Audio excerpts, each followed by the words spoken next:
আসসালামু আলাইকুম। এতিম ছেলের ভালোবাসা তৃতীয় পাঠ। ঘড়িতে দেখি রাত প্রায় 4টা। ভোরের একটা ট্রেন আছে ঢাকা যাওয়ার। হাঁটতে হাঁটতে রেল স্টেশনে চলে আসলাম। বাকি রাতটুকু জেগেই কাটিয়ে দিলাম। তারপর সকালে ট্রেনে উঠে ঢাকায় চলে আসলাম। এখন প্রায় 1টা বাজে। ক্ষুধায় পেটটা জ্বলে যাচ্ছে। রাস্তার পাশে হোটেলে দুপুরের খাবার খেলাম। এখন একটা থাকার জায়গা খোঁজা লাগবে। অনেকক্ষণ খুঁজে একটা মেসে ফাঁকা রুম পেলাম। ওটাই উঠে বললাম। থাকার জন্য রুম পাওয়া গেল। এখন একটা কাজের জোগাড় করতে হবে। পরের দিন সকালে কাজের খোঁজে বের হলাম। অনেক খোঁজাখুঁজি করেও একটা কাজও পেলাম না। এভাবে কয়েকদিন চলে গেল, কিন্তু কাজ পাচ্ছি না। এদিকে কাছে যে টাকা ছিল তাও প্রায় শেষ হয়ে যাচ্ছে। এমন চলতে থাকলে না খেয়ে মরতে হবে। পরের দিন কাজ খুঁজতে আবার বের হয়েছি। এমন সময় কোথা থেকে কয়েকটা ছেলে এসে আমাকে ঘিরে ধরল। ওদের মধ্যে একজন চাকু বের করে বলল, কাছে যা আছে সব বের কর, না হলে এই যে ছুরি দেখছিস এটা দিয়ে তোর পিঠ ফুটো করে দিব। আমি বললাম, বিশ্বাস করেন আমার কাছে কোনো টাকা পয়সা নেই। শালা মিথ্যা কথা বলছিস কেন? তোরে তো দেখে মনে হচ্ছে না যে তুই ফকিন্নির পোলা। ভাই সত্যি বলছি, আমার কাছে টাকা নাই। আরেকজন বলল, এই তোরা এই শালারে চেক কর, কিছু না পেলে উত্তম মাধ্যম দিয়ে ছেড়ে দে।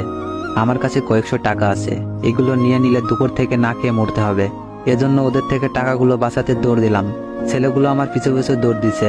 আমি আরো জোরে দৌড় দিলাম, কিন্তু তারপরও ছেলেগুলো আমাকে ধরে ফেললো। এরপর ওরা সবাই মিলে আমাকে মারতে শুরু করলো। মারা শেষে আমার কাছে যা টাকা আছে সব কেড়ে নিল। আমার তখন ওঠার মতো আর শক্তি নেই। ওদের ভিতরে একজন এসে চাকু দিয়ে আমার হাতে একটা টান দিয়ে বলল, শালা এতক্ষণ দৌড় দেওয়ানো শাস্তি ভোগ কর। এই বলে ওরা চলে গেল। হাত থেকে গল গল করে রক্ত বের হচ্ছে। ব্যথা যন্ত্রণায় হাত নাড়াতে পারছি না।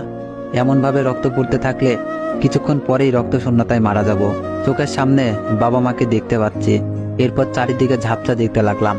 চোখ খুলে দেখি আমি হাসপাতালে, কাটা হাতে ব্যান্ডেজ করা, আর এক হাতেও দেখি স্যালাইন লাগানো। আমার জ্ঞান ফেরা দেখে নার্স বলল, ভেবেছিলাম আপনি হয়তো বাঁচবেন না, কিন্তু উপরওয়ালার অশেষ রহমতে বেঁচে গেছেন। আমি কোথায়? নার্স বলল, ঢাকা মেডিকেল হাসপাতালে। 3 দিন পর আপনার জ্ঞান ফিরেছে।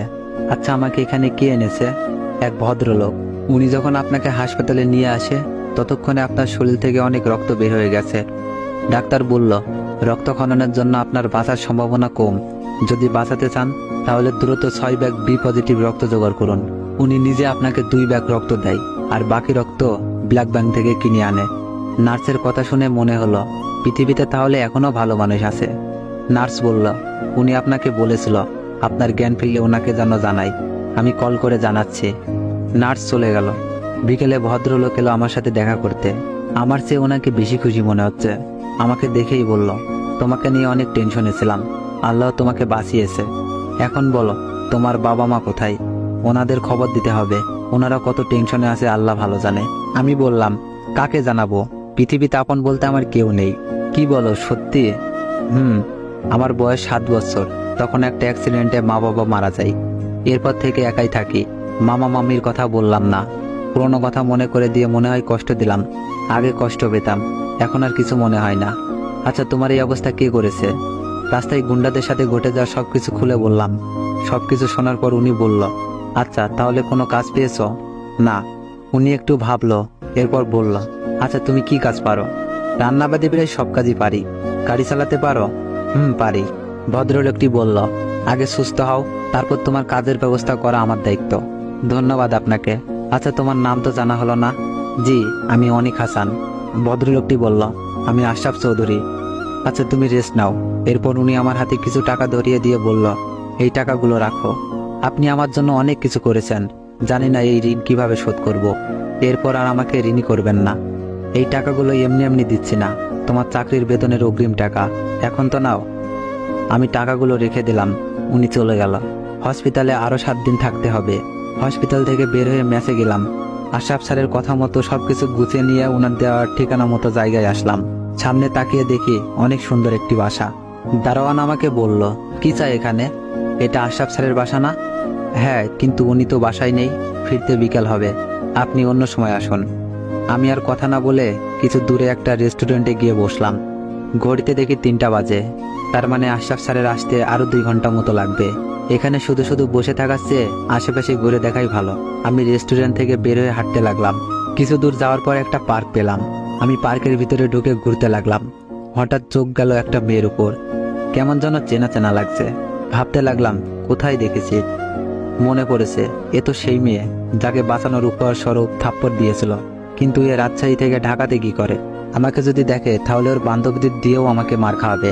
তার চেয়ে এখান থেকে কেটে পড়াই ভালো। আমি মেয়েটার পাশ কাটিয়ে চলে যেতে লাগলাম। হঠাৎ কোন মেয়ে যেন এই ছেলে শোন বলে ডাক দিল। যাকে ইচ্ছা ডাকু, এখানে দেরি করলে মার খেতে হবে। আমি আরো জোরে যেতে লাগলাম। মেয়েটা আবার ডাক দিল, ওই থামবি নাকি গিয়ে ধরে আনবো? আমি পিছনে ঘুরে তাকালাম। তাকিয়ে দেখি সেই বদমাইশ মেয়ে ডাকছে। ওর পাশে আছে আরো 5টা মেয়ে। আসলে যেখানে বাঘের ভয় সেখানে সন্ধ্যা হয়। আমি আস্তে আস্তে ওদের সামনে গিয়ে দাঁড়ালাম।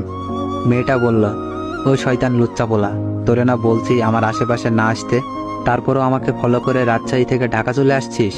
বুদ্ধি করে কিছু একটা বলতে হবে, না হলেই মেয়ে আর ওর বান্ধবীদের হাতে মার খেয়ে জীবনটাই চলে যাবে। মেয়েটা আবার ধমক দিয়ে বলল, ওই কথা বলছিস না কেন? আমার প্রশ্নের জবাব দে। আমি বললাম, দেখুন আপনার কোথায় ভুল হচ্ছে। আপনি যাকে আমি ভাবছেন আমি সে না, আর আমি তো আপনাকে চিনি না। মেয়েটা বলল, তোর বাসা রাজশাহী না? আমি বললাম, ছোটবেলা থেকে ঢাকা থাকি, রাজশাহী আমার বাসা হতে যাবে কেন? মেয়েটা বলল, আমার তো ভুল হতেই পারে না, কারণ আমি যাকে মনোযোগ দিয়ে একবার দেখি সহজে তাকে ভুলি না। আমি বললাম, আপনার চোখের সমস্যা আছে, চোখের ডাক্তার দেখান। আর হ্যাঁ, নেক্সট টাইম আমার সাথে এমন বেয়াদবি করলে থাপড়াইয়া দাঁতে একটাও আস্ত রাখবো না, বলে দিলাম। এরপর আর কিছু না শুনেই হন হন করে হেঁটে বের হয়ে আসলাম। যাক বাবা, বাঁচলাম। মিথ্যা না বললে হয়তো মেরে হাসপাতালে ভর্তি করতো। প্রায় 5টা বেজে গেছে। আমি চললাম আশরাফ স্যারের সাথে কথা বলতে।